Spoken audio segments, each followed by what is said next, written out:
오늘 은혜를 나눌 하나님의 말씀을 보겠습니다.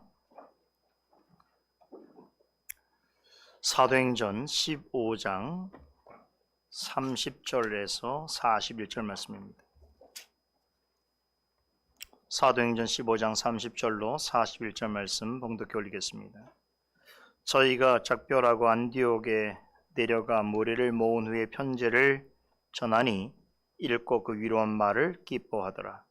유다와 실라도 선지하라. 여러 말로 형제를 곤면하여 굳게 하고 얼마 있다가 평안히 가라는 전송을 형제들에게 받고 자기를 보내던 사람들에게로 돌아가되 바울과 바나바는 안디옥에서 유하며 다수한 다른 사람들과 함께 주의 말씀을 가르치며 전파하니라.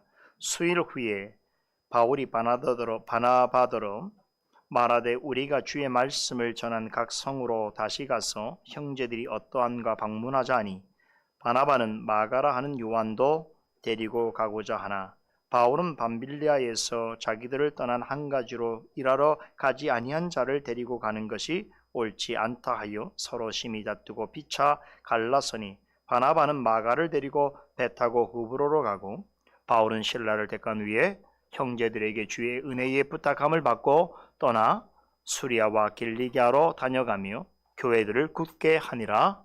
아멘.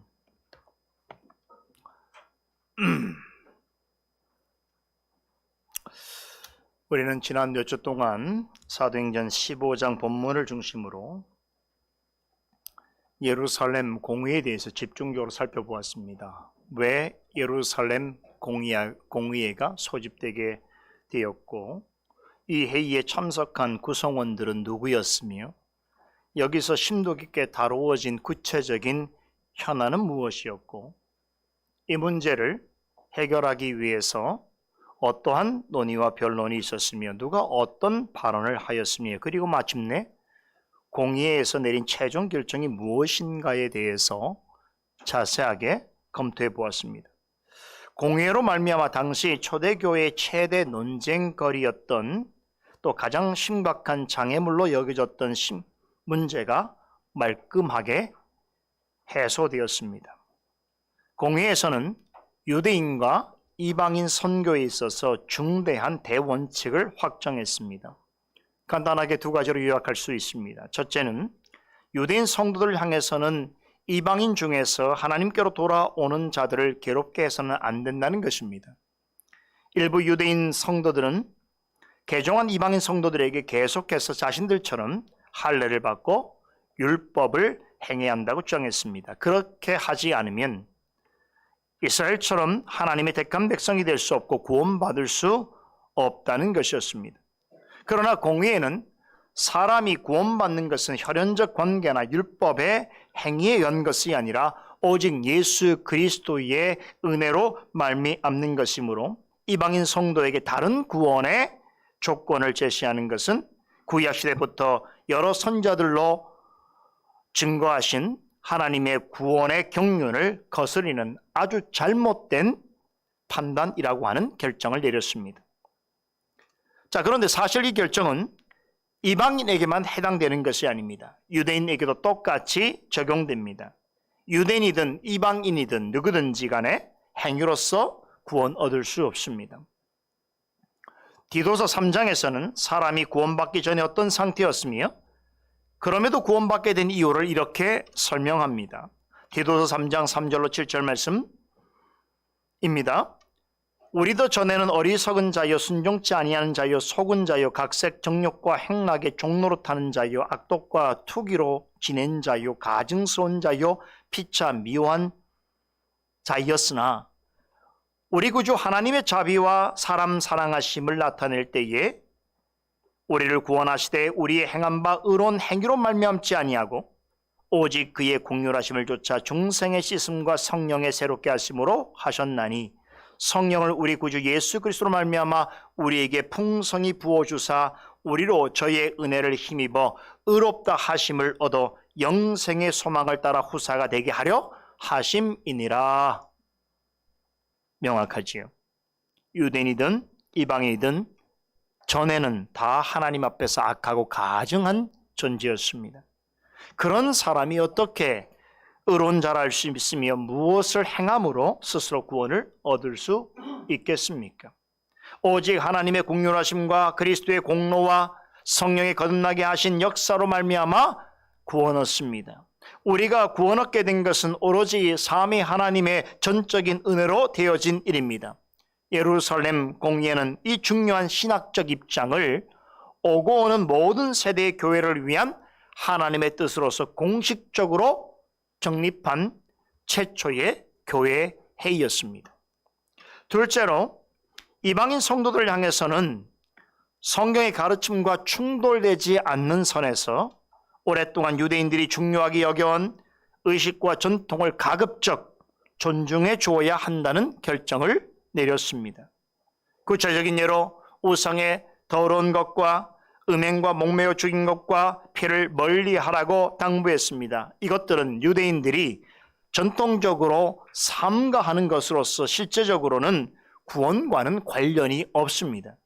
그렇기 때문에 이방인 성도들이 복음을 듣고 이 모든 것으로부터 자유함을 가지게 되었다 하더라도 복음의 본질이 침해받지 않는 한도 내에서 유대인 성도들의 연약함과 부족함을 이해하고 배려할 필요가 있다는 것입니다.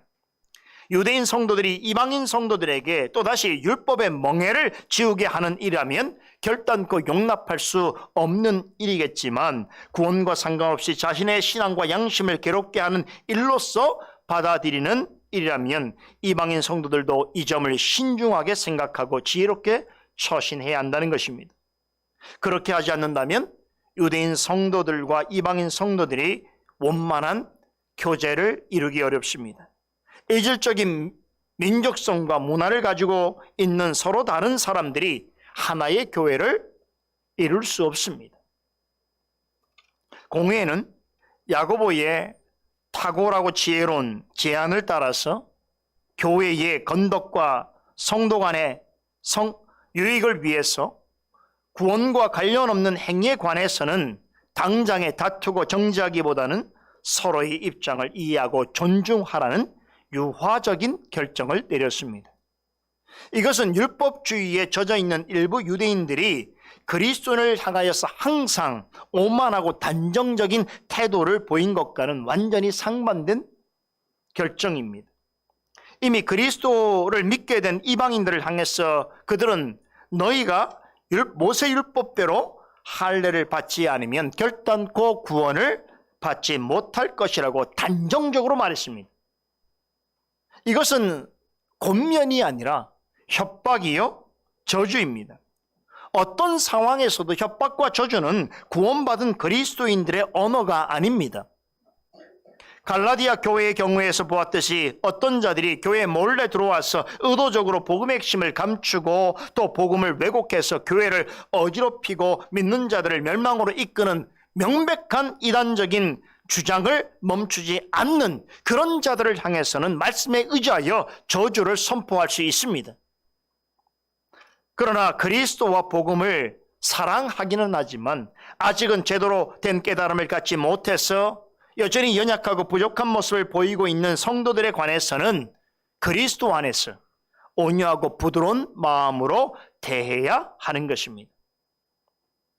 듣는 사람으로 하여금 정죄를 받고 시험에 들게 하는 그런 말보다는 주 안에서 사랑과 배려가 넘치는 말로서 주님의 교회를 성령 충만한 말씀과 거룩한 교제 가운데서 더욱 든든히 세워가야 하는 것입니다.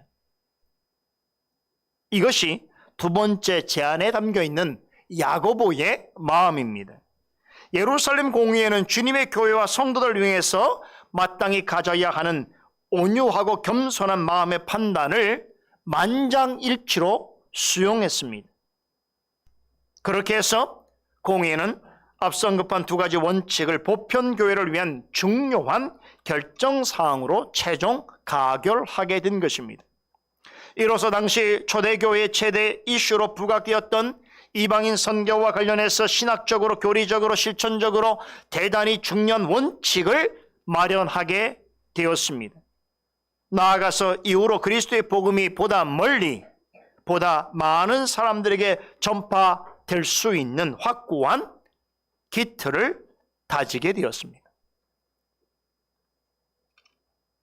이었고 예루살렘 교회의 사도들과 장로들은 공의의 결정 사항을 서신 형태로 기록해서 전체 교회에 보내기로 결의합니다. 그리고 각 지역 교회의 결정 내용을 전달할 인물들을 선정했습니다.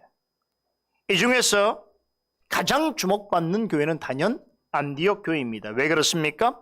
예루살렘 공의회가 소집된 직접적인 발단이 된 교회가 안디옥 교회이기 때문입니다.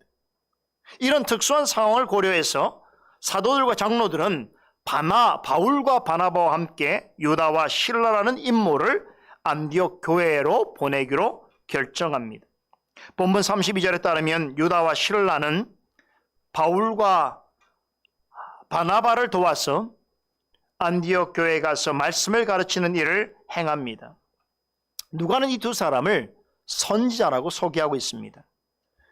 여기서 말하는 선자는 우리가 아는 구약 시대의 선자와는 조금 다른 직분의 개념을 지니고 있습니다. 구약 선자는 이스라엘 백성들에게 하나님의 뜻을 계시하고 앞으로 되어질 일들을 예언하였지만, 이들과 같은 신약의 선자들은 주로 교회 밖에서는 복음을 전파하고 교회 안에서는 말씀을 가르치는 사역을 담당했습니다. 예루살렘 공의회가 이 두 사람을 바울과 바나바와 함께 보내기로 결의했다는 것을 볼 때에 아마도 이들의 주된 역할은 예루살렘 공의회를 통해서 결정된 결정문서, 그 결정문서의 내용을 안디옥 교회 성도들에게 자세하고 성실하게 설명해 주는 일이었을 것입니다. 이들은 예루살렘 교회의 허락 없이 유대에서 내려온 사람들이 안디옥 교회 안에 일으켰던 그 여러 가지 문제와 분란을 확실하게 정리해 주는데 아주 중요한 역할을 수행했습니다. 유다와 실라는 그들의 이름으로 볼 때는 유다는 히브리 이름입니다. 그래서 유다는 유대인이었다라는 것을 우리가 추정해 볼 수 있겠고, 실라는 라틴어로 실루기아죠. 헬라파 사람이었음이 분명합니다. 자, 그럼에도 유다는 예루살렘 교회의 지도자급에 해당되는 인물이었다는 것하고, 또 그의 이름이 바사바라는 별명을 가졌지요. 안식일의 아들이라는 뜻인데, 이런 이름을 가지고 있는 사람이었다라고 하는 정도 외에는 성경에 이에 관해서는 자세한 설명이 없습니다. 반면에 실라는 좀 더 많이 알려져 있지요. 조금 후에도 제가 설명드릴 기회가 있겠습니다만, 실라는 바울과 바나바가 이제 결별을 하게 되는데, 이후에 바울의 제2차 전도 여행 때에 바울을 따라서 동행했던 사람이 바로 실라입니다. 바울은 전도 여행에 앞서서 선교지에 갈 사람을 찾고 있었는데, 이 실라라는 인물이 눈에 들어왔던 것이지요. 왜 그럴까요? 이방인 출신이면서도 예루살렘 교회의 지도자급이었고요. 그런 특이한 경력도 관심거리였지만, 또 그가 무엇보다도 예루살렘 교회와 또 안디옥 교회에 와서 그가 보여준 성숙한 신앙과 복음에 대한 헌신을 볼 때에 바울의 마음에 쏙 드는 그런 사람이었던 것이 분명합니다. 그래서 2차 전도 여행은 이 실라를 택하여 가게 됩니다. 아무튼 바울과 바나바와 유다와 실라는 예루살렘 공의회의 결정사항을 기록한 공식 문서를 손에 들고 안디옥 교회로 돌아왔습니다. 지난주에 살펴본 23절에서 29절까지의 말씀은 사도들과 장로들이 인편을 통해서 안디옥 교회를 비롯해서 여러 지역의 교회들에게 보낸 결정 문서를 담고 있는 서신의 내용을 소개해 주고 있습니다. 자, 이제 예루살렘 공의에 대해서 우리가 최종적으로 정리할 시간이 되었는데요. 저는 여러분들에게 마지막으로 꼭 이 두 가지만은 기억하셨으면 좋겠다라는 바람이 있는 내용이 있습니다. 첫째는 이 서신에는 발신자와 수신자가 적혀 있는데 모두 형제들이라는 말로 표현되어 있다는 점입니다. 자, 우리는 이 짧은 단어 속에서 복음의 놀라운 열매를 보게 됩니다. 이 예루살렘 공의의 결정사항을 기록한 서신은 예루살렘 교회의 사도들과 장로들이 이방 지역에 세워진 교회들에 속해 있는 이방인 성도들에게 보낸 것입니다. 그래서 발신인은 누굴까요? 예루살렘 교회의 사도들과 장로들이고 수신인은 이방인 성도들입니다. 그런데 발신인과 수신인을 뭐라고 표현하느냐? 모두 형제들이라고 하는 말로 표현하고 있습니다. 예루살렘 교회에 속한 유대인들과 이방 지역의 교회에 속해 있는 이방인들, 이미 그리스도 안에서 모두 한 형제다 라고 하는 사실을 다시 한번 확인시켜 주고 있습니다. 예루살렘 공의의 결정사항에 대한 수용 여부와 상관없이 복음을 통해서 그리스도를 믿고 주님으로 시인한 이방인 성도들은 유대인 성도들과 더불어서 그리스도 안에서 한 형제 자매요, 구원받은 하나님의 친백성이라는 것이지요. 그래서 형제라고 하는 말은 유대인 성도들과 이방인 성도들이 그리스도 안에서 동등한 하나님의 자녀라는 것과 성령으로 말미암아 평안에 매는 줄로 하나로 묶여있는 하나님 앞에서뿐만 아니라 서로에게 있어서 너무나 사랑스럽고 존귀한 한 성도라고 하는 사실을 강조하고 있습니다. 이처럼 본문 23절에 유대인과 이방인에게 각각 반복해서 사용하고 있는 형제들이라고 하는 말은 복음의 정수를 압축적으로 소개해주고 있는 아주 중요하고도 좋은 말이다 하는 것입니다. 이것을 기억하셨으면 좋겠습니다. 둘째로는 예루살렘 공의회에서 결의된 핵심적인 결정사항을 전달하고 있는 서신의 마지막 결론 부분에서 이런 강조점을 이야기합니다. 그동안 있었던 모든 일들에 있어서 사람이 한 역할도 되게 중요하지만 먼저 이 모든 일들은 성령의 역사였다는 것을 강조하고 있습니다. 본문 28절을 보면 공의회에 참석한 교회 지도자들이 내린 결정은 철저하게 성령의 인도하심을 따라 이루어진 결정이라는 것을 분명하게 재확인시켜주고 있습니다. 오늘 저는 이 공의회와 관련된 마지막 말씀을 전하면서 이 부분을 다시 한번 강조하고 싶습니다. 예루살렘 공의회가 모이고 논의를 하고 결정에 이르기까지 모든 과정 가운데 우리가 있었습니다. 우리는 예루살렘 공의회에 참여한 사도들과 장로들과 안디옥 교회에서 파송한 지도자들이었겠지요.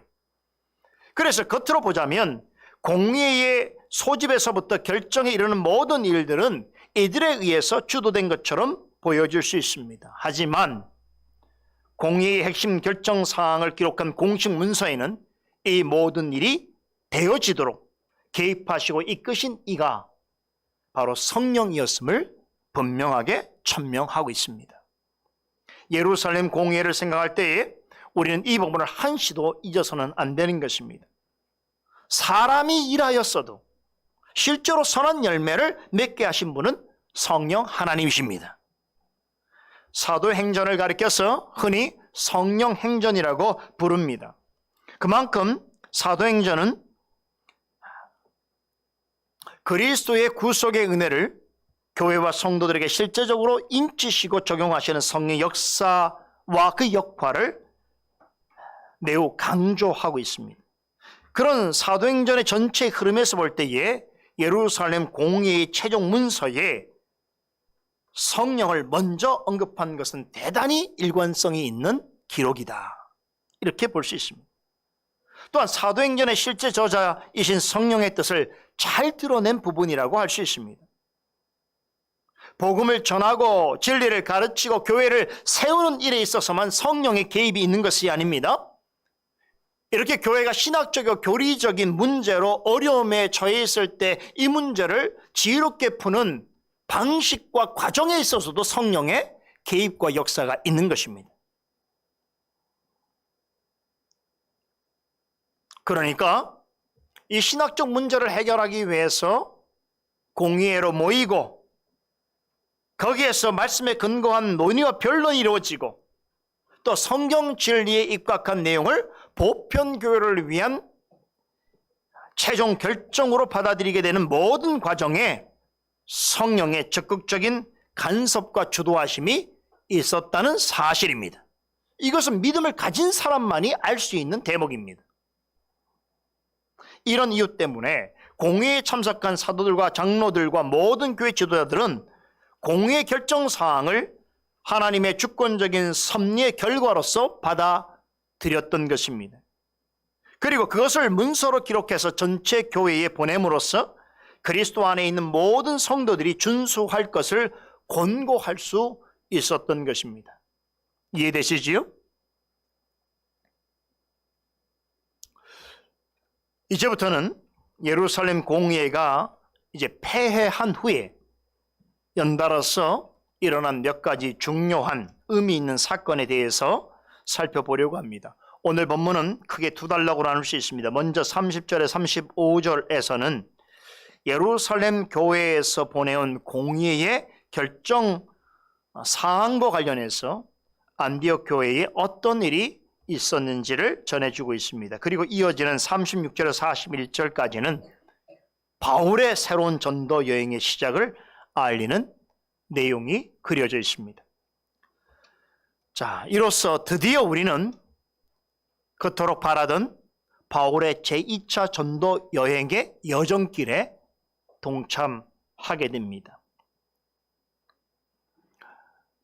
지난번 1차 전도 여행 때도 그랬습니다만 2차 전도 여행 때는 그야말로 무궁무진한 이야기가 숨겨져 있습니다.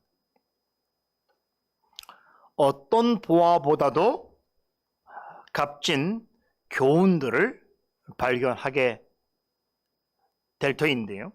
그런 기대감이 있습니다.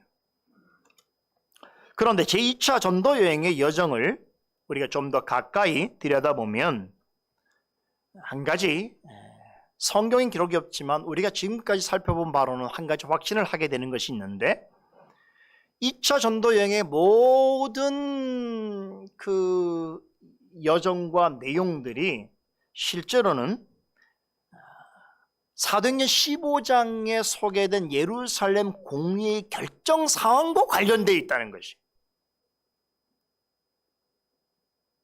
즉 예루살렘 공회가 없었다면 혹 그와 같은 결정이 내려지지 않았다면 바울의 제2차 전도 여행의 그림은 완전히 달라졌을 것입니다.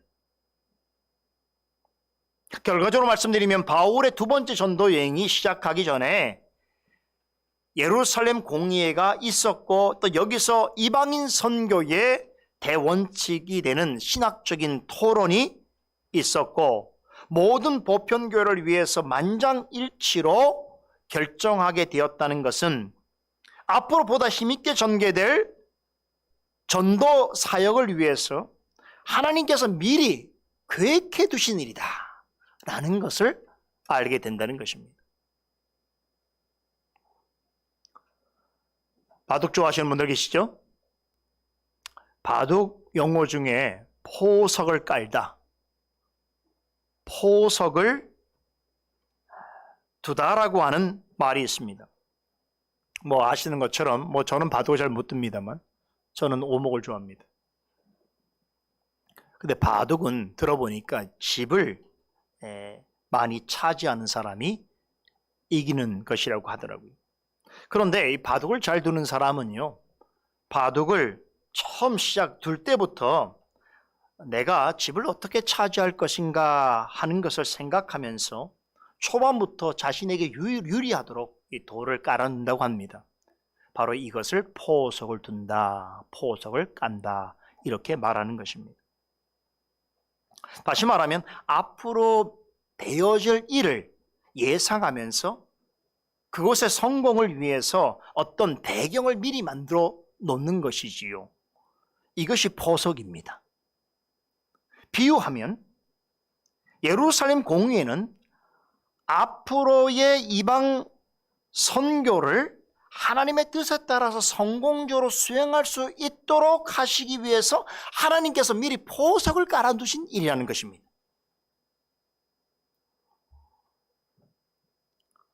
지금 이런 설명은 저밖에 못해요. 왜냐하면 저는 그동안 사도행전을 쭉 살펴왔잖아요. 그죠? 여러분과 더불어 사도행전을 쭉 살펴오니까 이게 보이는 거예요. 그죠? 그냥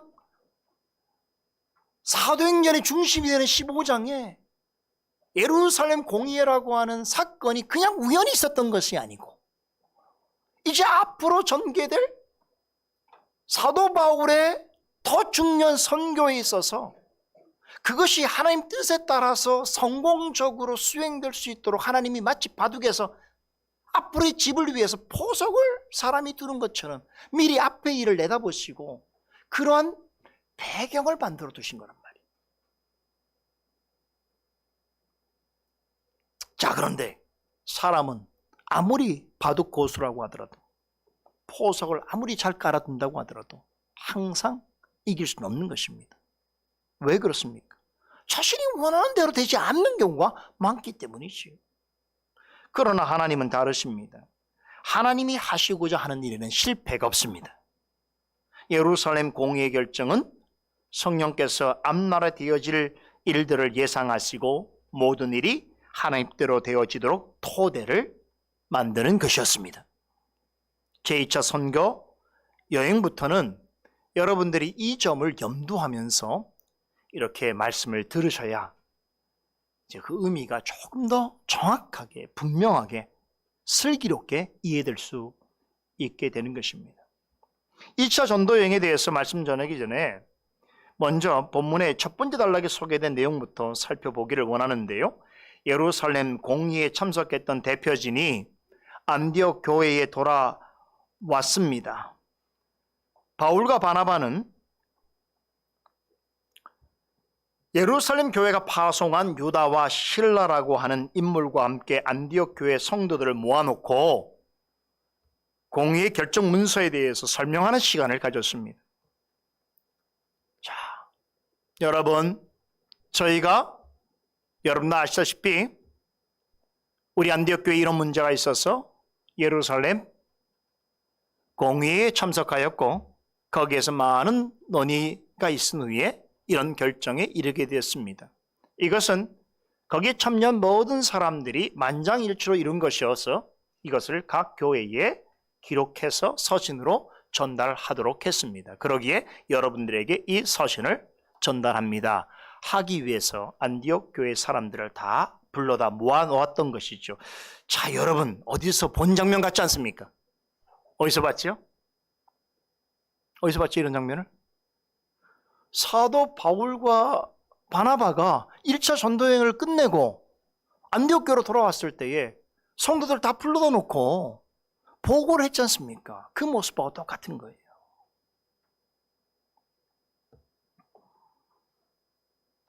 자, 그때 두 사람은 전도여행 중에서 많은 이방인들이 복음을 듣고 회심하고 그리스도를 믿게 되었다라고 하는 놀라운 소식을 안디옥 교회 성도들에게 전하여 주었습니다. 그런데 이번에는 그리스도 안에 있는 유대인과 이방인은 다 같은 하나님의 백성이므로 오직 그리스도의 은혜 외에는 다른 조건을 내세워서 이방인 성도들을 하나님께로 나오게 하는 것을 괴롭게 해서는 안 된다라고 하는 전보다는 조금 한 차원 더 구체화된 복음에 관한 공의의 결정사항을 전달했던 것입니다.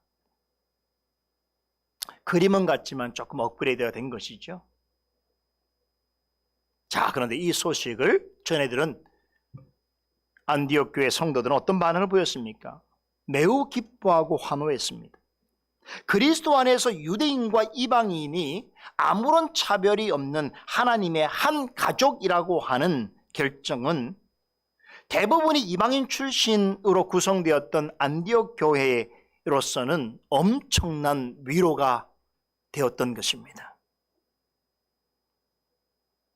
여기에 앞서 설명드렸던 것처럼 바울과 바나바와 함께 온 유다와 실라의 역할이 매우 컸을 것입니다. 두 사람은 바울과 바나바가 안디옥 성도들에게 전한 말들이 사실이라는 것을 증거해 주었을 것입니다. 지금 같으면은 당연히 뉴스가 떠서, 그렇죠, 우리가 그곳에 가지 않아도, 대표진이 와서 뭐라고 말하지 않아도, 보고하지 않아도 그 상황을 알 수 있겠지만 당시는 그럴 수 없었잖아요.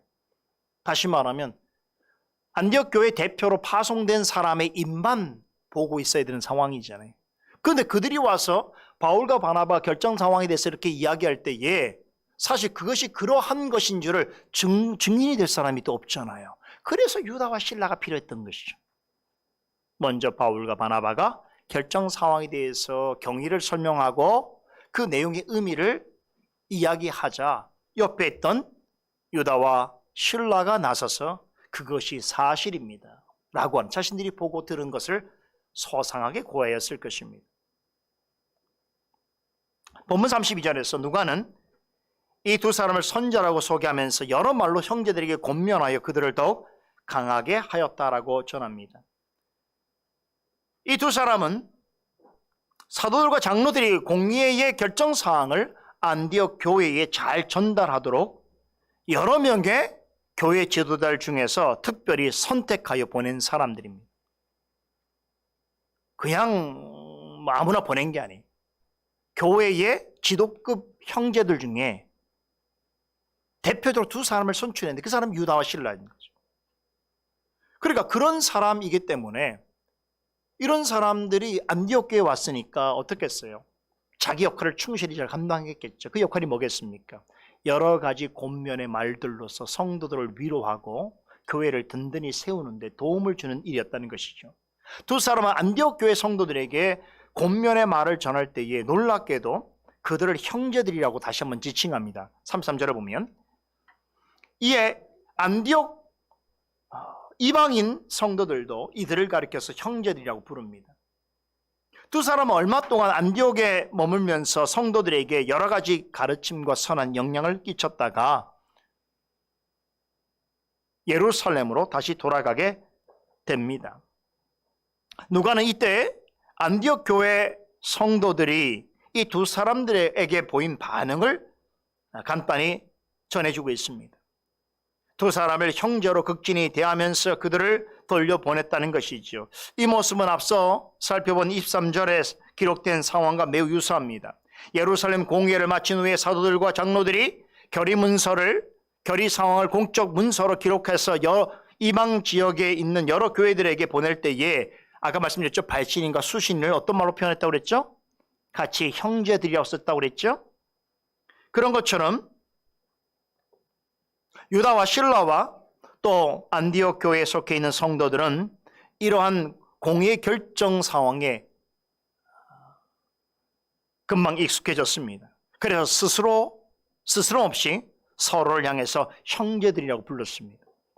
누가는 이 장면을 놓치지 않고 본문에 기록으로 남겼습니다. 여기에는 누가가 독자들에게 전하고 싶어하는 메시지가 있는 것입니다. 예루살렘 교회의 유대인 성도들과 안디옥 교회의 이방인 성도들은 그리스도 안에서 이미 한 형제요 한 가족이라고 하는 강한 유대의식을 가지게 되었음을 보여주고자 하는 것입니다. 이것은 예루살렘 공의의 결정 상황만큼이나 굉장히 중요한 소득입니다. 공의의 결정은 일부 유대인 신자들이 이방인 성도들에게 지우려는 율법의 멍에로부터 이방인 성도들이 자유롭게 되었음을 강조하는 한편 구원은 무엇을 행함으로 내가 쟁취하는 것이 아니라 오직 그리스도의 은혜로 말미암는다는 복음을 더욱 분명하게 깨닫게 되는 계기가 되었기 때문입니다. 또한 이방인 성도의 관점에서 유대인 성도들이 처한 형편을 돌아보고 이해하는 기회도 되었습니다. 그렇게 물과 기름같이 이질적인 사람들이 그리스도 안에서 한 백성이 되었다. 또 한 교회를 이룰 수 있게 되었다는 것을 유다와 실라 그리고 안디옥 교회 성도들의 모습 속에서 확인해 볼 수 있습니다. 자, 이렇게 되니까 안디옥 교회에 영적인 평화가 찾아왔습니다. 하마터면 교회 안에 큰 분란과 갈등이 일어날 수 있고 심지어는 분열될 수도 있는 그런 상황이었는데 그런 위험적인 요소들이 한꺼번에 모두 제거되었습니다. 안디옥 교회 성도들은 이러한 의미를 담고 있는 공의의 결정을 두 손 들고 환영했습니다. 공의의 결과를 보고받은 이방인 성도들은 큰 위로를 받으면서 서로 기뻐하고 하나님께 찬미했습니다. 바울과 바나바는 이 두 사람이 안디옥 교회에 머물고 안디옥 교회 성도들을 가르치는 것만으로도 충분할 텐데 하나님께서는 유다와 실라를 함께 보내주셔서 더 많은 교훈으로 안디옥 성도들을 위로하고 확신하게 하셨습니다. 그들의 믿음이 말씀 위에 더 굳게 설 수 있도록 도우셨습니다. 유다와 실라는 자신들에게 맡겨진 일을 충실히 감당했습니다. 그리고 얼마 후에 그들이 떠나게 되자 안디옥 교회 성도들은 주 안의 형제인 그들에게 최대한의 애정과 존경의 마음을 표했습니다. 그동안 그들이 보였던 수고와 섬김에 대해서 감사하고 그들의 건강과 무사 귀환을 위해서 바라면서 그들의 가는 길에 진심으로 하나님의 가호가 있기를 빌었습니다. 여러분이 얼마나 아름다운 모습입니까? 그렇죠? 또 다른 관점에서 보자면 이 모습은 안디옥 교회 또 안디옥 교회에 속해 있는 이방인 성도들 여러분 어떻습니까? 상당히 성숙한 모습을 보이고 있다는 것을 알 수 있습니다. 이어지는 35절에서 우리는 안디옥 교회가 내적으로 이런 성숙미를 보이게 된 그러한 지교회로 성장한 원인을 찾을 수 있습니다.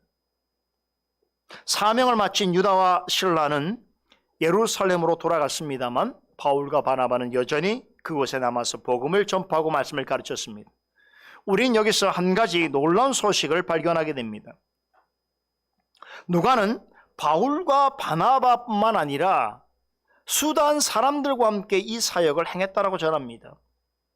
이 말은 이 시기에 이미 안디옥 교회에 많은 일꾼들이 세워져 있었음을 말해주고 있습니다. 다시 말해서 안디옥 지역의 교회들 안에 말씀과 교리를 가르치는 교사들이 여럿 있었던 것입니다. 그러니까 안디옥 교회는 외적으로만 성장한 것이 아닙니다. 예루살렘 공의의 결정을 받아들이는 태도와 또 바울과 바나바와 유다와 실라와 같은 교회 지도자들을 대하는 태도에서 볼 수 있듯이 안디옥 교회는 내적으로도 굉장히 성숙한 교회의 자태를 보여주고 있다는 것입니다. 그럴 수 있었던 가장 중요한 이유가 무엇일까요? 바로 말씀에 있습니다.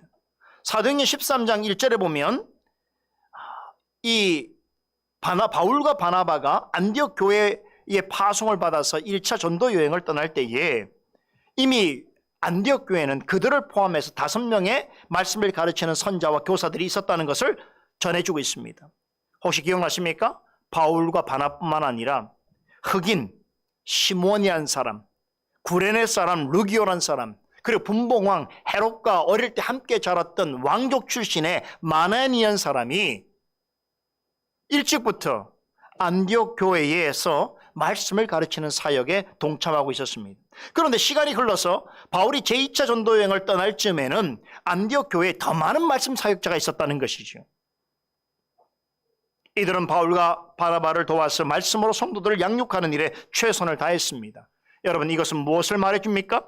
안디옥 교회는 사도행전에서 말하고 있는 말씀이 흥왕한 교회의 전형을 보여주고 있습니다. 외적으로뿐만 아니라 내적으로도 부흥한 교회였습니다. 여기에다 한 가지 더 주목해 볼 점이 있습니다. 말씀을 대하는 안디옥 교회 성도들의 태도입니다. 분명히 안디옥 교회는 대부분이 이방인 출신들입니다. 그럼에도 불구하고 이 교회 성도들이 말씀을 대하는 태도는 대단히 진지하고 열정적이고 헌신적입니다. 말씀을 듣고 배우는 일에 참으로 진실하게 임했습니다. 사도들과 교사들이 주의 말씀을 가르치고 전파한다 하더라도 듣는 사람이 청종하지 않는다면 좋은 결과를 기대할 수 없습니다. 그런데 안디옥 교회는 말씀을 바르게 가르치는 자들과 더불어서 전하는 말씀을 늘 힘써 들으려고 하고 바른 가르침을 배우고 확신하는 일에 거하려고 하는 애쓰는 성도들이 많았습니다. 이 교회가 당시 이방인 선교의 중심, 핵심, 전초 기재 역할을 감당할 수 있었던 것은 결코 우연이 아닙니다.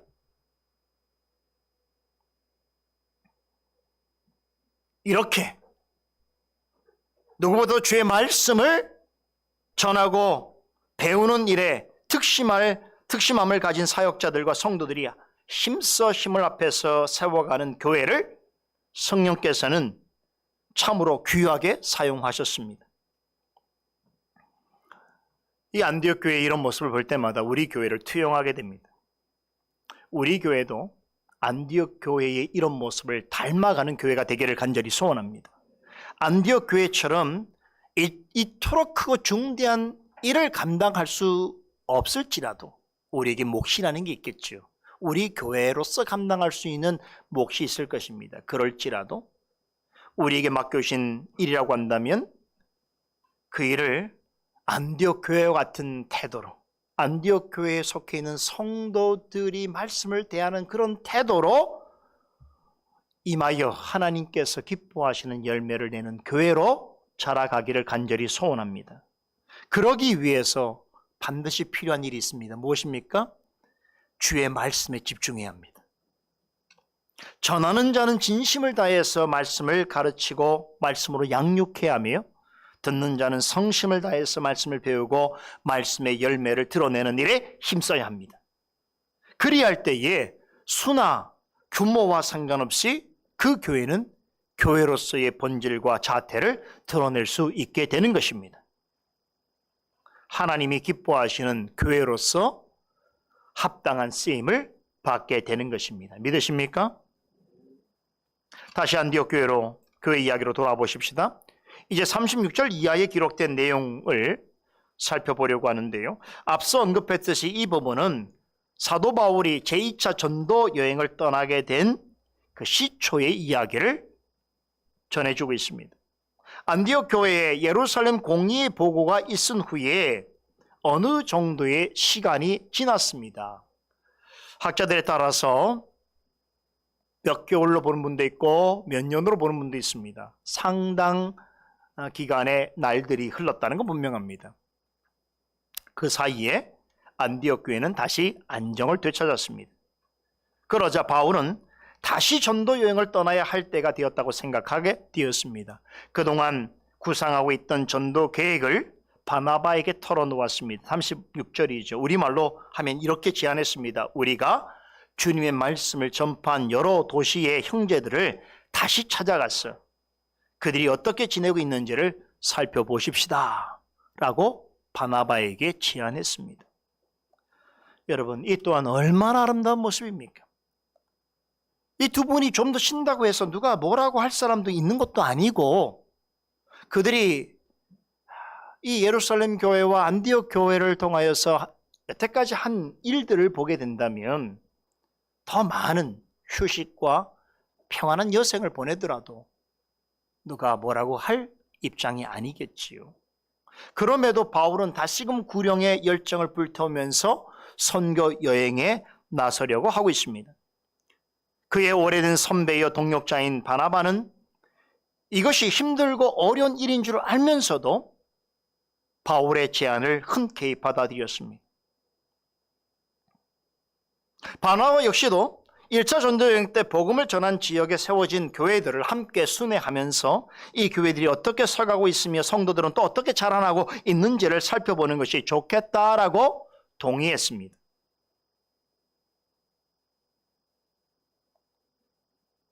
그런데요, 이렇게 아름다운 모습에 이런 좋은 생각에다가 심지어 두 사람이 의기투합했음에도 불구하고 두 사람의 계획은 수포로 돌아가게 됩니다. 또 놀라운 것은 바울이 세운 전도 계획은 생각했던 대로 전혀 실행되어지지 않을 뿐만 아니라 바울과 바나바는 서로에게 마음이 상해져서 결별한 채 각자 자기의 길을 걷게 되어집니다. 여러분, 안디옥 교회에 돌아와서 예루살렘 공의 결정을 보고한 일로부터, 그 시각으로부터 해서 바울의 전도 여행에 대한 제안을 바나바에게 하고 바나바가 그것을 단번에 받아들일 때까지, 그죠? 모든 일들은 순조로웠습니다. 모든 것이 좋았습니다. 모든 것이 하나님의 은혜 가운데 이루어진다고 생각했을 것입니다. 그렇지 않습니까? 아름답고 훈훈한 이야기의 연속이었습니다. 그런데요, 바울이 제2차 전도 여행을 출정식을 바로 앞두고 충격적인 사건이 일어납니다. 마가를 데리고 가는 일로 바울과 바나바는 심히 다투게 되었고, 그 결과 1차 전도 여행 지역을 재방문하자는 두 사람의 약속은 무산됩니다. 그것으로 끝이 아닙니다. 그렇게 해서 끈끈했던 두 사람의 관계는 뒤틀리고 말았습니다. 결국 두 사람은 결별하게 됩니다. 이렇게 제2차 전도 여행은 출발부터 엉망이 되었습니다. 바울이 계획했던 것들은 철저하게 와해되었고 전혀 계획하지 않았던 방향으로 전개됩니다. 여러분, 이 점은 참 우리에게 많은 것을 생각하게 합니다.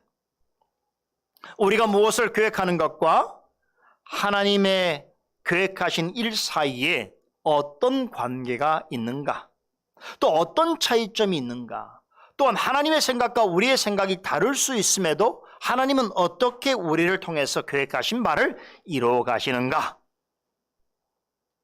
여러분, 이처럼 제2차 전도 여행은 그 시작점부터 우리에게 굉장히 중요하고 의미 있는 신앙적인 고민과 묵상을 가져다 주고 있습니다. 여기에 대해서 여러분이 드릴 말씀이 참으로 많습니다. 앞으로 계속 전해드리겠습니다.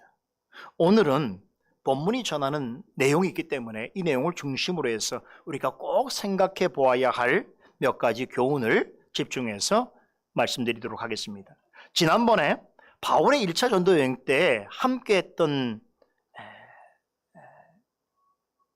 여러분과 저는 아마 사도 바울의 새롭게 시작되는 제2차 전도 여행을 손꼽아 기다렸을 것입니다. 저도 계속 강해를 하면서 2차 전도 여행이 이제 시작될 텐데 계속 기다려왔습니다. 그런데 우리가 그토록 기대하고 기다렸던 두 번째 전도 여행은 충격적이게도 바울과 바나바의 결별 이야기로부터 시작합니다. 참 묘하지요? 이 성공적이고 아름다운 분위기에서 우리가 전혀 기대하지 않았던 최악의 상황으로부터 이야기가 시작된다는 거예요.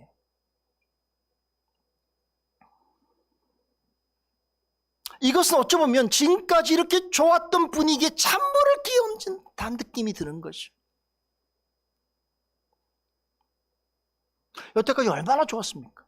바울과 바나바의 관계뿐만 아니라 지금 그들로 인해서 안디옥 교회 분위기가 얼마나 좋았습니까? 얼마나 많은 안정을 이루었습니까? 이런 분위기에서 2차 전도 여행을 떠난다고 하면 적어도 1차 전도 여행보다는 좋은 여건이 마련돼야 되겠죠. 그런데 우리 예상과 달리 2차 전도 여행은 초대교회의 두 거두인, 두 탁월한 지도자의 결별 사건으로부터 시작됩니다.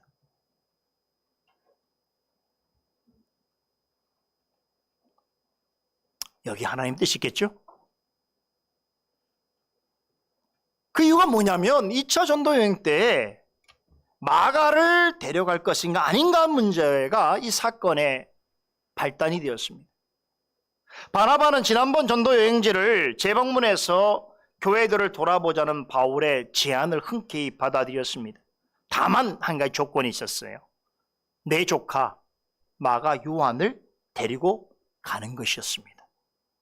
37절에 보면 가고자 하다라는 말로 번역되어 있는 이 말의 헬라어를 보게 되면요, 이거는 그냥 이렇게 조카를 데려가는, 마치 여행 갈 때에 데려가는 정도의 의미가 아니고 어떤 일을 이미 행하기로 확고하게 작정된 마음의 상태를 표현할 때 사용하는 동사입니다. 그러니까 바나바는 바울의 제안을 받기 전부터 마음속에 자신의 조카 마가를 데리고 가야 되겠다라고 하는 생각을 이미 결정하고 있었다는 뜻이에요. 그런 마음 상태에서 바울의 제안을 기다렸던 것이겠죠.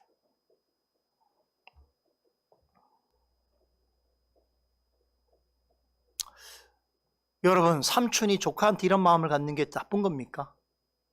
종성이죠. 조카와 함께하기를 바랬던 것이죠. 그러나 바울은 그런 바나바의 생각에 동의하지 않았습니다. 마가를 이번 여행에 데려가는 것은 옳지 않다고 여겼습니다.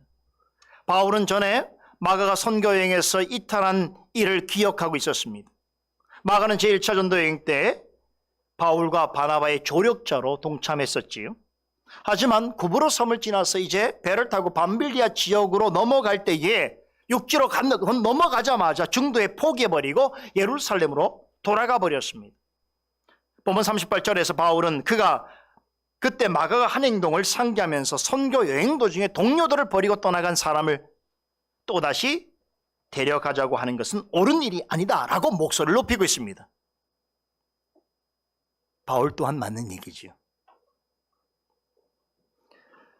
데리고 가자는 바나바와 데려가서는 안 된다는 바울의 생각이 정면으로 충돌했습니다. 따지고 보면 두 사람의 입장을 이해하지 못할 바가 아닙니다. 바나바는 팔이 안으로 굽는다는 말대로 조카인 마가에 대한 애정이 누구보다 많았고 그에 대한 기대도 컸습니다. 삼촌의 눈에서 볼 때에 마가는 실수한 부분이 있긴 하지만 여전히 그는 똑똑한 젊은이였고 앞으로 교회 지도자로서 장성할 가능성을 가지고 있는 그런 사람이었어요. 더군다나 그의 어머니, 어떤 사람이죠? 오순절날 120명의 성도들이 성령의 오심을 기다리고 있을 때에 그 거처를 마련해 줬던 사람이 바로 마가의 어머니 아닙니까? 다시 말해서 초대교회에 여성이지만 아주 선한 영향을 끼친 그런 사람과 그런 가정 내력 있는, 신앙의 내력 있는 집안이란 말이죠. 인간적으로 생각해 보면 그런 가정에서 참 그런 정도의 젊은이가 우리를 조력한다는 것은 나름대로 의미가 있는 것이지요. 그렇죠. 인간적으로 생각하면 바울에게 이런저런 것들을 한번 생각해 보더라도 마가를 데려가는 그것은 내가 보기엔 합당하고 바울 선생도 좀 이해하면 좋겠습니다 라고 좀 제안할 법한 그런 상황이란 말이죠. 그런데 바울은 그런 바나바의 생각에 전혀 동의하지 않았습니다. 그리고 조금도 자기의 생각을 굽히지 않았습니다. 바울의 입장에서 이전에 마가가 했던 행동은 용납하기 어려운 일이었습니다. 왜냐하면 그것이 개인적인 목적의 여행도 아니고 복음 전파라고 하는 거룩한 사명을 가지고 떠난 그러한 전도 여행 중에 상의도 없이 이탈해서 돌아간다는 것은 있을 수 없는 일이었습니다. 그 사건은 마가가 바울에게 신망을 크게 잃어버린 일이 되었습니다. 바울이 보기에 마가는 개인적인 역량을 떠나서 복음 전도 여행에 적합한 사람이 아니었습니다. 2차 전도 여행을 떠나면서 그래서 다시는 그를 데려가고 싶은 마음이 없었던 것입니다. 여러분 어떻습니까? 우리가 3자의 관점에서 본다면 두 사람의 생각과 말은 다 일리가 있지 않습니까? 누구의 편을 들기가 어려운 것이지요. 그러나 한 가지 분명한 것은 두 사람은 마가의 문제로 크게 다투었고 애석하게도 서로 갈라지게 되었다는 것입니다. 39절에 보면 두 사람이 서로 심히 다투었다고 하는데 여기서 다투었다라고 하는 말에 해당되는 헬러를 보면 파록시스모스라고 하는 말인데 이 말이 영어의 패락시즘이라는 게 뭐냐면 발작을 일으키다라는 뜻이에요. 그렇죠? 뭐 병이 갑자기 났거나 귀신에 들렸을 때 발작을 일으키다 하되 할 때 이 말의 어원입니다. 누가가 이 말을 사용한 것으로 보게 될 때에 두 사람의 다툼은 통상적인 차원의 어떤 다툼이 아니었다는 것이죠. 어떤 사람은 두 사람의 문제도 아니고 마가의 문제 때문에 이렇게 심하게 다툴 필요가 있었겠는가라는 의문을 제기할 수도 있겠습니다만, 사실 어찌 보면 우리 자신도 이러한 경험을 자주 하고 있고 또 주변에서도 흔히 볼 수 있는 일이기도 합니다. 그렇죠?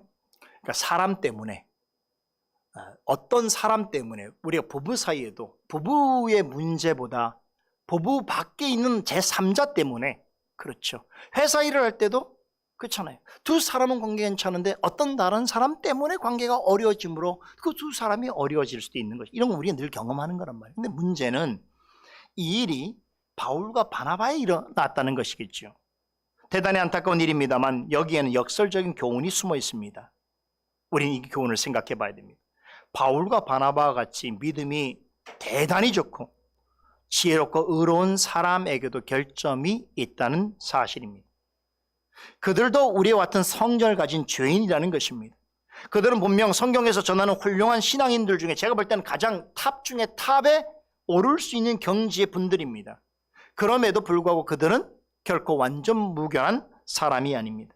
그동안 그 많은 어려움과 박해에도 서로를 의지하고 존중하면서 함께 해왔던 그들이 마가의 문제로 심한 다툼을 하고 결국에는 결별하고 말았습니다. 바울과 바나바에게 이런 불미스러운 일이 있었다는 것은 복음을 전하는 자들 사이에도 이와 같은 일이 언제든 일어날 수 있다는 것, 그것은 전혀 이상한 일이 아니라는 것을 오히려 우리에게 말해주고 있습니다.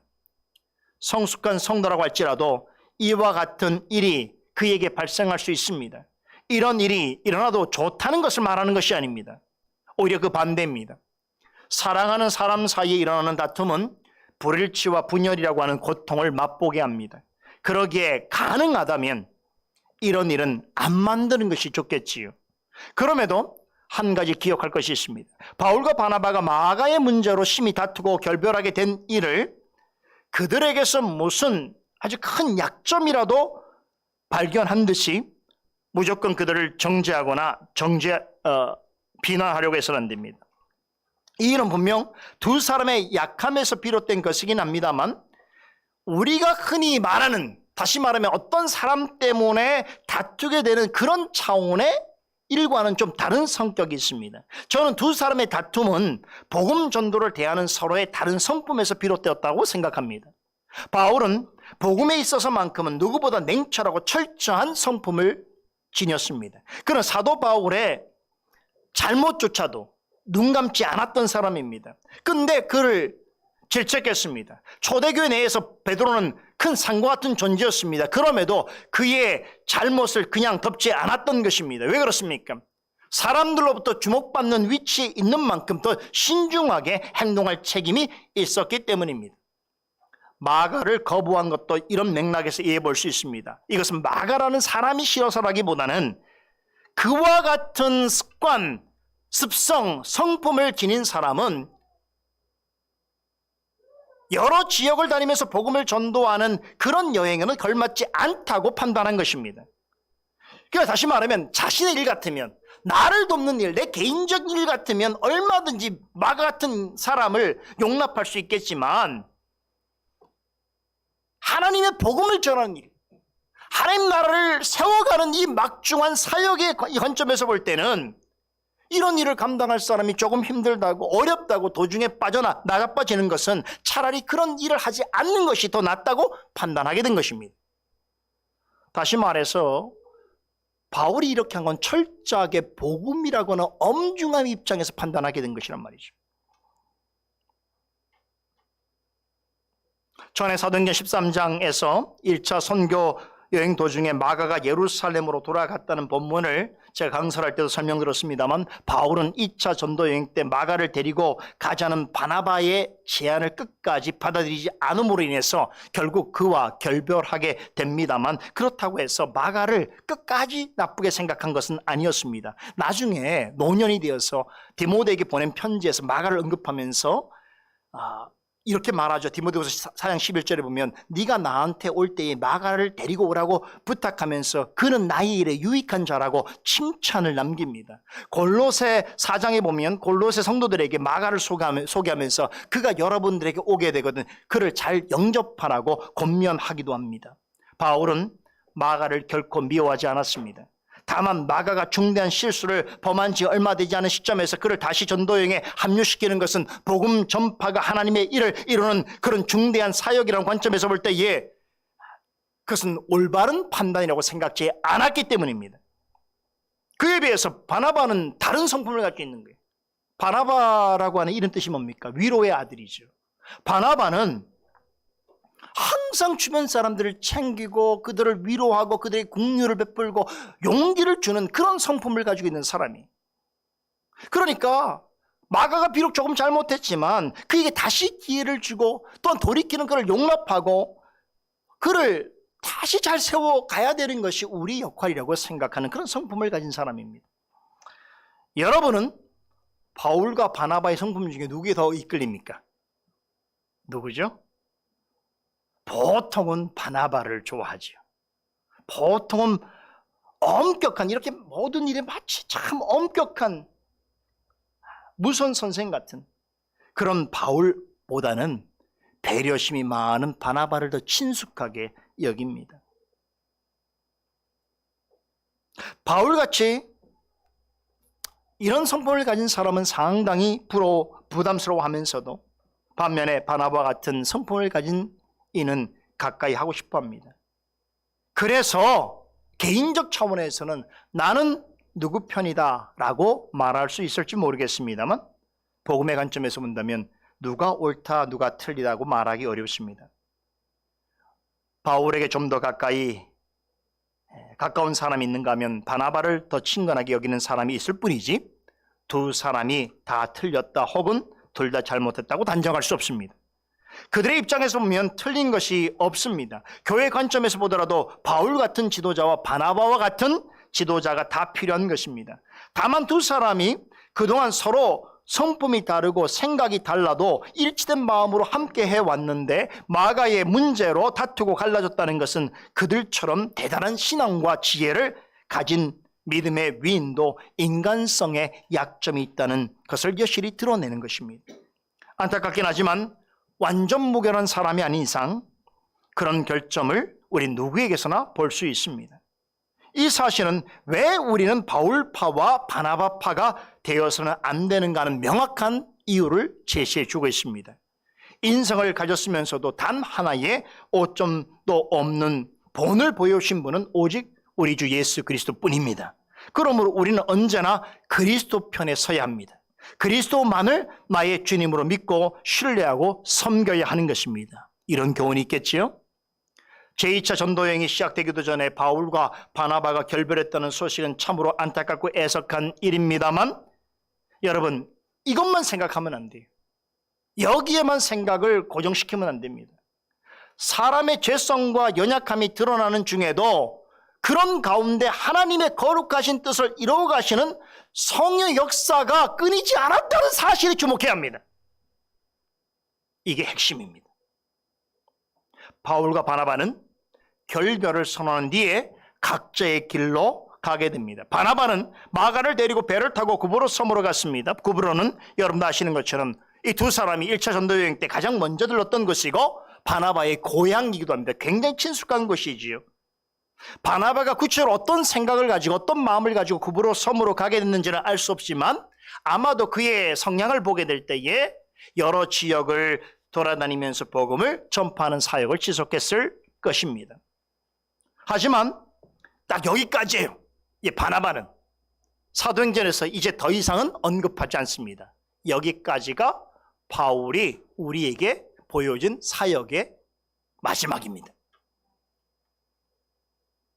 이 말은 이제부터는 사도행전의 이야기가 전적으로 바울 사도의 사역에 집중하겠다는 의도를 보여주고 있는 것입니다. 본문 40절, 41절을 보면 바울은 마가를 대신해서 실라를 택하여서 수리아와 길리기아 지역으로 향하여 갑니다. 이것이 제2차 전도 여행의 실적인 출발점이 되는데, 바울이 실라를 데리고 떠날 때에 안디옥 교회 성도들이 보세요. 어떤 행동을 합니까? 공교회적으로 그들이 가는 길에 하나님의 은혜가 함께하기를 기원하면서 그들의 사역에 축복하면서 보냅니다. 이런 모습은 바나바에게는 없어요. 그런데 바울에게는 이렇게 행동합니다. 여기에는 이런 중요한 의미가 있습니다. 바울이 그 자신의 인간적인 약점으로 인해서 바나바와 갈라질 수밖에 없었고, 그로 인해서 대신 실라를 데리고 2차 전도 여행을 떠나게 되었지만, 이것은 궁극적으로는 주님의 교회를 위한 일이요 하나님의 기뻐하시는 뜻이라는 것을 암시해주고 있습니다. 이렇게 인간적인 연약함을 드러냈음에도 불구하고 하나님께서 사람이 지는 모든 약점과 한계에도 불구하고 당신의 기뻐하시는 목적을 이루어 가신다는 것을 말해주고 있는 대단히 중요한 장면입니다. 우리는 앞으로 바울의 2차 전도 여행의 노정을 자세히 살펴보게 될 것인데, 그런데 기억할 것이 있습니다. 2차 전도 여행은 바울의 계획과는 전혀 다른 방향으로 진행됩니다. 원래는 바나바와 함께 지난번 1차 전도 여행 때 다녔던 길로 가려고 했습니다. 그러면서 그때 세운 교회들을 순회하면서 그 성도들에게 위로와 격려의 말들을 전하려고 했습니다. 그런데 바나바와 결별하게 되면서 생각지도 못한 길로 가게 됩니다. 원래대로 하면 소아시아 지역을 다시 방문할 계획이었던 것이지요. 그런데 이런 바울의 원래 계획은 수포로 돌아가게 되고, 실제로는 한 번도 생각해보지 못한 방향으로 나아가게 됩니다. 원래는 아시아 지역을 다시 돌아보려고 계획했지만 결국에는 생각지도 않게 유럽으로 가게 되어집니다. 애초에 바울의 계획에는 없었던 일입니다. 우리도 종종 이와 같은 경험을 할 때가 있습니다. 하나님의 일을 할 때에 그냥 하지 않고 나름 좋은 의도를 가지고 계획을 잘 짜서 하나님이 기뻐하시는 것이 무엇인지를 나름 잘 준비하면서 하나님께 뜻을 구하면서 임하곤 합니다. 그럼에도 하나님의 생각과 우리의 생각이 다를 수 있다는 걸 우리는 인정해야 됩니다. 이런 사실은 때로 우리를 혼동과 근심에 빠뜨리기도 합니다. 분명히 하나님께 기도했고 잘 준비했고 하나님의 뜻인 걸 확신해서 하는 일임에도 불구하고 결과적으로 전혀 내가 계획했던 것과 다른 방향으로 일이 진행되어질 때 믿음의 사람이라 할지라도 혼동과 근심을 갖게 됩니다. 그럴 때면 바울과 바나바처럼 우리 약점과 영적인 미숙함이 적나라하게 드러나게 됩니다. 그런데 놀라운 것은 하나님께서는 그런 때에도 참으로 기묘한 방식으로 간섭하시고 역사하십니다. 인간의 불성실한 결점과 미성숙함으로 인해서 다툼과 분열이 일어나고 원래 세웠던 계획이 좌절되어지는 가운데서도 더군다나 하나님의 생각이 어디 있는지 알지 못하여서 혼동스러워하고 근심하는 중에도 가장 합당한 방식으로 우리를 통해서 당신의 계획을 진행시켜 가시며 당신의 기쁘신 뜻을 이루어 가신다는 것입니다. 그러므로 하나님의 거룩한 일을 행할 때에는 내 자신의 생각을 앞세우거나 나의 경험을 의존하려고 해서는 안 됩니다. 내가 하면 뭐든지 옳고 내가 하면 남들보다 항상 잘하고 하는 생각을 해서는 절대로 안 됩니다. 나의 기도, 나의 판단을 절대 시해서는 안 됩니다. 하나님의 뜻에 일치하는 생각을 하고 하나님이 원하시는 길을 가고 있다고 하더라도 어떤 생각을 해야 되냐면 나는 항상 부족합니다. 나는 항상 연약합니다. 나는 항상 무지합니다. 라는 사실을 철저하게 인지해야 합니다. 내 힘으로는 하나님의 일을 조금도 제대로 감당할 수 없다는 것을 인정해야 합니다. 사람들이 보기에 아무리 좋은 일을 하고 있다고 하더라도 그것을 하나님 앞에서 자랑할 것이 없는 것임을 인정해야 합니다. 그러기에 매 순간 더욱 겸손하고 신중하게 최선을 다해서 하나님의 뜻을 생각하고 하나님의 인도하심에 자신을 온전히 맡겨야 하는 것입니다. 나의 모든 일과 내 마음의 깊은 생각까지 다 아시는 하나님께서 나의 모든 염려와 그 하나님께 나의 모든 염려와 나의 모든 두려움을 맡기고 성령께서 말씀을 통하여 이끄시는 길로 나아가야 하는 것입니다. 이것이 우리가 해야 될 일이에요. 그것이 좁고 협착하여서 많은 사람이 찾지 않는 길일지라도 주님과 함께 하신다면 인도하심을 따라서 가야 하는 우리의 길인 것입니다. 이것이 제2차 전도 여행을 시작하면서 우리가 먼저 깨달아야 하는 너무나 중요한 교훈입니다. 더 자세한 내용은 앞으로 살펴보도록 하겠습니다. 기도하겠습니다. 거룩하신 하나님, 오늘도 사도행전 말씀을 통하여 우리에게 많은 것을 생각하고 깨달을 수 있도록 하시니 감사를 드립니다. 참으로 말씀을 통해서 우리에게 전하시고 우리를 각성시키시며 우리로 하여금 더욱더 주님을 간절히 바라 주님의 뜻을 따라 살아가기를 원하는 거룩한 열망을 주시는 하나님을 찬송하옵나이다. 그런 마음으로 우리에게 주어진 길을 하나님 앞에서 늘 정직하고 신실하게 행하여 가는 저희들이 되게 하여 주시옵소서. 예수 그리스도 이름으로 기도드리옵나이다. 아멘.